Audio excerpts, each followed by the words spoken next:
नमस्कार। 8 जून को इंडिया गठबंधन का नेतृत्व दिल्ली में मिला। ये रहा उनको दिया हुआ मेरा भाषण। मैं चाहता हूँ ये आप भी सुनें। मैं आज यहाँ आप सभी का स्वागत करता हूँ। यहाँ आने के लिए धन्यवाद। कई साल पहले मेरी एक बहुत अच्छे दोस्त से बहस हो गई थी। मैंने उससे कहा कि तुम जो कर रहे हो वो अनफेयर है, और उसने मुझे जवाब दिया, दुनिया अनफेयर है, इसकी आदत डाल लो। आज कांग्रेस पार्टी के बारे में जो बातें कही गई उनका जवाब देना मेरा काम नहीं है। मेरा काम तो शैव परंपरा की तरह सब कुछ पी जाना है, नीलकंठ की तरह जो सारा जहर पी जाते हैं।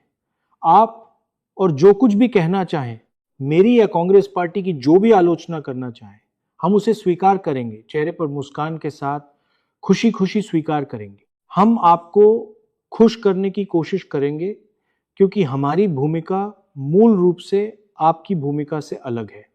मैं ये बात अहंकार में नहीं कह रहा हूँ। जैसा कि आप में से कई लोगों ने कहा है, हमारी भूमिका आप सभी को प्यार और मोहब्बत के साथ एकजुट करना है। मैं 2004 से कांग्रेस पार्टी का सांसद हूँ, जब मैंने अपना पहला चुनाव लड़ा था। हमारी पार्टी का संगठन भारत की बाकी सभी पार्टियों से बुनियादी तौर पर अलग है, और मैं ये बात पूरी विनम्रता के साथ कह रहा हूँ। क्यों? क्योंकि इस पार्टी की शुरुआत एक प्रतिरोध आंदोलन के रूप में हुई थी, जब आधुनिक भारत अस्तित्व में ही नहीं था। दूसरी सभी राजनीतिक पार्टियों के उलट इसे इंडियन स्टेट के बुनियादी ढांचे और संरक्षण का इस्तेमाल करके नहीं बनाया गया था। कांग्रेस पार्टी एक प्रतिरोध आंदोलन है जो इस विचारधारा की रक्षा करती है कि सभी भारतीय समान हैं। हम मूल रूप से आरएसएस की सोच के खिलाफ हैं। बीजेपी या आरएसएस का साथ देने या उनसे समझौता करने से पहले हम मर जाना पसंद करेंगे, कांग्रेस पार्टी में ही मर जाएंगे। ऐसा करने के लिए आपको हमारे सिर काटने होंगे। मैं इस देश में ऐसे लाखों कांग्रेस कार्यकर्ताओं को जानता हूं जो कहेंगे हमारे सिर काट दो, लेकिन हम आरएसएस के सामने नहीं झुकेंगे। मुझे ये कहते हुए अफसोस हो रहा है कि इस ग्रुप में एक कन्फ्यूजन है। कन्फ्यूजन ये है कि आप यानी एसपी, टीएमसी, आरजेडी ये मानते हैं कि जिन राजनीतिक तरीकों का इस्तेमाल आपने अब तक किया है वो आगे भी काम करेंगे। ये तरीके तभी काम करते थे जब इंडियन स्टेट ने उन्हें काम करने के लिए निष्पक्ष माहौल दिया था। वो माहौल अब नहीं रहा। देश की संस्थाओं पर बीजेपी का कंट्रोल है, लीगल सिस्टम पर बीजेपी का कंट्रोल है, ब्यूरोक्रेसी पर बीजेपी का कंट्रोल है। इंटेलिजेंस एजेंसियों पर बीजेपी का कंट्रोल है, यहां तक कि चुनाव आयोग पर भी बीजेपी का कंट्रोल है।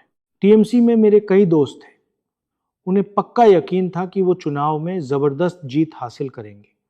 मैं उनसे कहता रहा, आप ख्याली दुनिया में जी रहे हैं।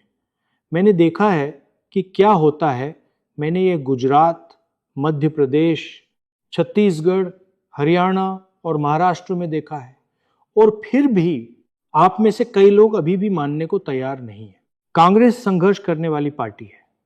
इसे काम करने के लिए इंडियन स्टेट की निष्पक्षता की जरूरत नहीं है।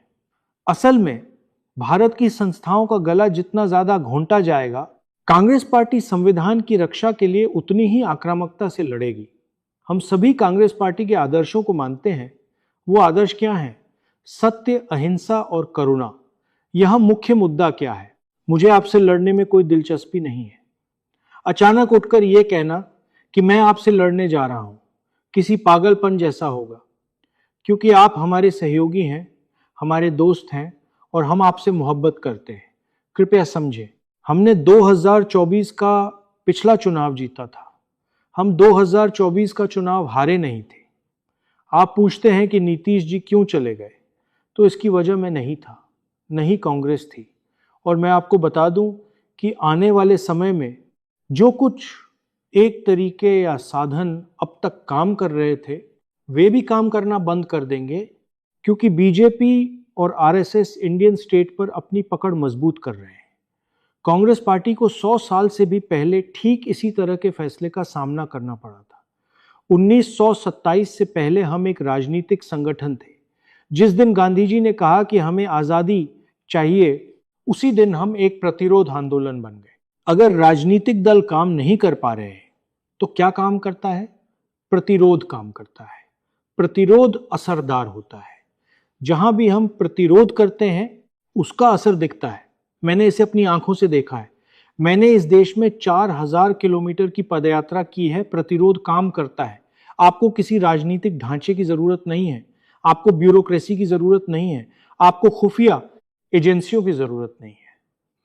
आपको बस प्रतिरोध करने के जज्बे की जरूरत है। यानी मैं प्रतिरोध करूंगा, मैं अन्याय नहीं होने दूंगा, बस बात खत्म। यह एक भावना है, यह कोई संगठन नहीं है। यह सोचने का एक तरीका है और हम चाहें या न चाहें हमें इसी रास्ते पर चलना होगा। सोच बदलनी होगी। अब सोच ये होनी चाहिए, हम आपस में नहीं लड़ेंगे, हम प्रेस को हम पर हमला करने का मौका नहीं देंगे, हम प्रतिरोध करेंगे। आप सोच रहे हैं कि चुनौती अगला चुनाव जीतना है। अगला चुनाव तो पहले ही जीता जा चुका है। समझिए, भारत के लोगों में इतना गुस्सा है कि अगला चुनाव तो पहले ही खत्म हो चुका है। असली समस्या यह है कि आरएसएस ने भारतीय व्यवस्था पर कब्जा कर लिया है।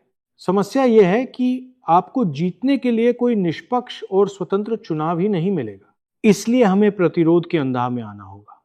सीबीएसई प्रतिरोध है, नीट प्रतिरोध है, ग्रेट निकोबार जाना प्रतिरोध है और भारत जोड़ो यात्रा, ये सब प्रतिरोध ही हैं। आप सुबह उठते हैं और सोचते हैं मैं प्रतिरोध कैसे करूं, और फिर आप प्रतिरोध करते हैं। इससे काम बनेगा। मैं गारंटी देता हूं कि इससे काम बनेगा।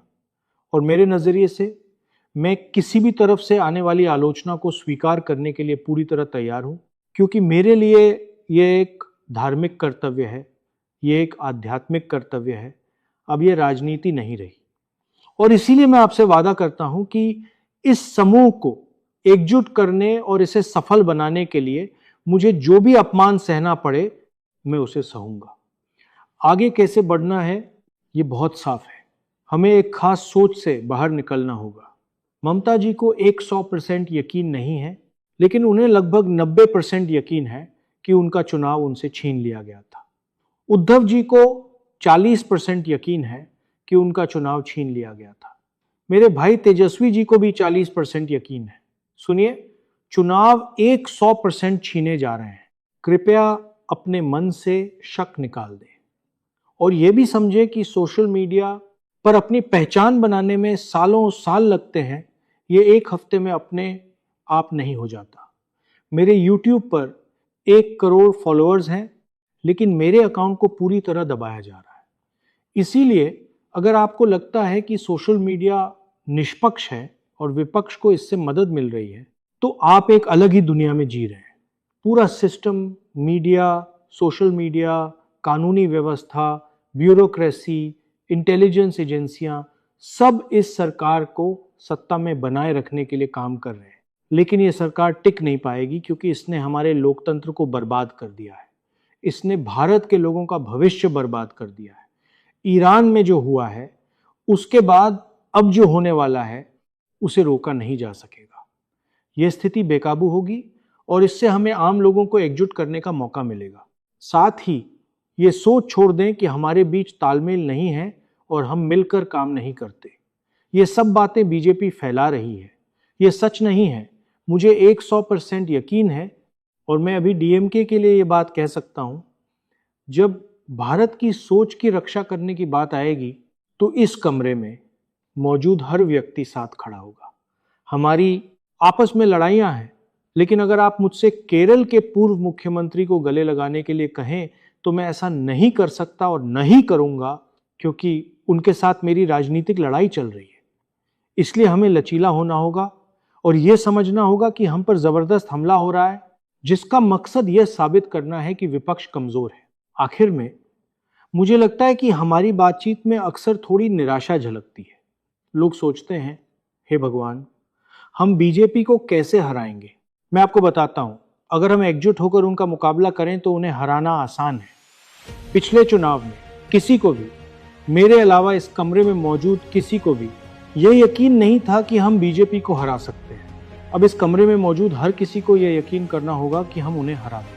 आप इस यकीन के साथ शुरुआत करें और मैं आपको गारंटी देता हूं, एक के बाद एक राज्य में, एक के बाद एक चुनाव में, चाहे वो बेईमानी करें या ना करें, वो हारेंगे। बहुत बहुत धन्यवाद।